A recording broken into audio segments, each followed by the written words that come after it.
I informed the aircraft commander, and he told me he was hailing them on the hailing frequency, and he called them up and told them to land. We wanted to inspect their cargo, and they told us basically to blank off and die.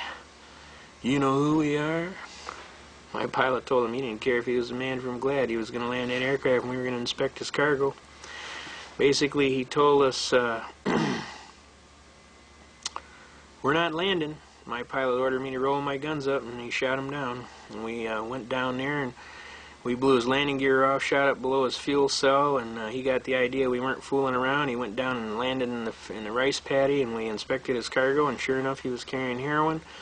So the pilot gave him a choice. He could go to Long Bin jail with us for contraband trafficking, or he could hitchhike home, baby. So he chose to hitchhike home and figured he had a chance. Of course, we knew that was going to be rather difficult in Cambodia, him being 3 foot taller than anything they're walking, and a white man on top of that. But we gave him a chance, and the bottom line is he didn't want to go to jail, so we torched his aircraft, and we got back, and the CO, are you crazy? Those people are CIA. They're going to kill you. I told them, make my day. I said, they were trafficking that dope to RGIs and God knows who else, and as far as I'm concerned, we stuck it to them for about $15 million, and I'm just tickled, and if I could do it again tomorrow, I'd do it again. And that's a true story. We actually did it. So anyway, to make a long story short, I'm a serious soldier. I love my country and its Constitution, and I do not compromise when it comes to Constitution. I defend to the death, and that's what we do. Not to get us off track, but how did you feel about that piece they did on day one the other night on Bogue Rights? I thought it was kind of a little biased myself. They tried to paint him as somebody who's setting up another Waco, Texas, and that he was going to be one of these cultist type things, and I didn't think they really played fair with the man. Anybody who knows Bogue Rights, he's the most decorated soldier in the history of the United States. He's a very congenial gentleman. He, when we worked with him in Cambodia, he was all business, and we flew his 5th Special Forces people all over for whatever recon missions they had, and they got to work with us, and they know we were pretty serious folks, and I personally think Bogue Rights is going to be painted as some desperado no matter what he does, only because he is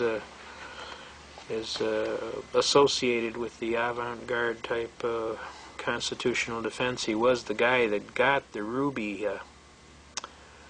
Ridge matter resolved peacefully. Clearly he went in to save Randy Weaver, because Randy Weaver used to be one of his boys on the team. And it took, I mean, he was risking his own life. They could have just as easily dispatched him too. So he's a man of great courage. I respect what he's doing. I appreciate that he's trying to make things happen, but I also know that he's going to be held in some type of villainous, no matter what he does, people are going to not understand, and they're going to be afraid, and of course the newspapers will continue to paint him as whatever boogeyman in the closet they can. Alright, we're going to go on with our programming here. We just got a little off the track there just a little bit, just to kind of let you give you an idea where we're coming from. We take a pretty serious attack on the Constitution, and we want to get into some other issues. We want to get into things like money. And one of the best tapes you can get is from a gentleman, we call him Ernie. He basically is known throughout the movement around here. He delivers all the tapes and what have you. And he has a tape called Wake Up America. And basically it starts telling you how money works and why it works and what they're doing with our money. And when you're done, you really understand what's going on. But we want to share some things with you about the money. And we got a good story to tell you too. But basically, we want to share with you right now in Michigan, the Michigan Compiled Laws programming. Can you see over there? We want to share with you up and to the left. Alright, back. Okay. Alright, we're cool. We're going with it. Alright. 21.153, Michigan Compiled Laws Act. Obligations due state or municipality and date operative when paid by check or legal tender. Whenever any check or bank draft shall be tendered for the payment of any debt, taxes, or other obligation due the state or to any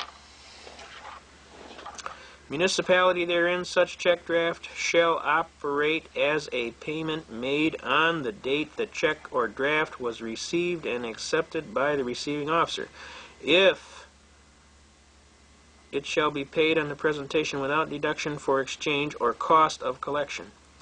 All agencies of the state of Michigan shall request that checks tendered in payment of an obligation due the state shall be made payable to the state of Michigan. No receiving officer shall be required to receive in payment of any debt, taxes, or other obligation, collectible or receivable by him, any tender other than gold or silver coin of the United States, the United States Treasury notes, which you can't get today, gold certificates, which you can't get today, silver certificates, which you can't get today, or other Federal Reserve bank notes. And there's no bank notes in circulation. There's Federal Reserve notes, but there's no Federal Reserve bank notes. Now the reality is, by this fact, you are specifically precluded from tendering lawfully without being a party to a felony, that of debasement of the coin of the realm, against the 1792 Coinage Act, the Sherman Coinage Act. So Roger Sherman wrote a book about this, and it tells you all about coinage and the debasement of the coin of the realm. And that's why he is affiliated with the 1792 Coinage Act. Now the reality to this is, what has been going on over a period of time is they've been playing games with the money. As we can see right here, we have right here a silver certificate. This certifies that there is on deposit in the Treasury of the United States $1, right, of silver, all right? $1 in silver payable to the bearer on demand. Now, we had a little time we got together. We had some of these notes. We had some gold certificate notes. Also, we got one here that says, United States note, the United States of America. Now, notice the difference here, folks. This one just says this note is legal tender for all debts public and private, but we know that that's a lie because Article 1, Section 10 of the Constitution says nothing but gold and silver coin shall be made a tender in payment of debt. Now this is going to bring up a real interesting case that we got here. Now, we went down to the Federal Reserve Bank and we took $500 worth of, these are silver certificates here, but we took gold certificates, $20 gold pieces. We had $500 worth, and we went in the Federal Reserve Bank, and I walked up to the window and I said, "I'm the bearer on demand and lawful money of account of the United States government, sir." I said, I want my gold. I handed her the notes. She looked at me and she says, "Sir, we don't have any gold." I said, "Are you trying to tell me this bank is overextended?" Everybody looks. "You can't come in here and do that, sir. You're going to get a run on the bank." I said, I'm asking you for my gold. I'm the bearer. I am here and before you demanding. It says pay to the bearer on demand and lawful money of the account of the United States government and $20 gold. I got $500 worth of these, and I'll take $20 gold pieces. We don't have any gold. "Are you trying to tell me this bank is overextended?"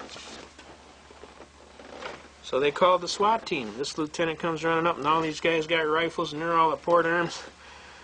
And the lieutenant walks up to me and says, "All right, what the hell is going on here?" So I explained to him. I said, "Sir, I am the bearer on demand and lawful money of account of the United States government. I'm here and before this bank. This is a lawful bank of the government. And I'm asking them to pay me, the bearer, on demand, my $20 in gold for every one of these $20 gold demand deposit notes that I have. And I have up to $500 worth." And I just asked her for the gold. She told me she doesn't have any gold. I tried to tell her, "You telling me this bank's overextended?" She told me, "You can't come in here and do that." And the next thing you know, you show up. The lieutenant looked at him. He says, "Why don't you give the guy his gold?" "Come on, guys, we're out of here." So they left. They couldn't give me my gold because they ain't got any gold. But there is a contract on here that says pay to the bearer on demand. Now in this one, it's $1 of silver. In theory, the contract is there, and you could, in theory, go collect it. But upon trying to collect it, there is no gold. There is no silver. They don't have any. Now over a long period of time in barter, we have slowly been pushed into a position of impossibility to perform. Now, can the hat check be the hat? Can you walk in and check your hat and get a hat check? And then when you come back to get your hat back, They hand you another hatch.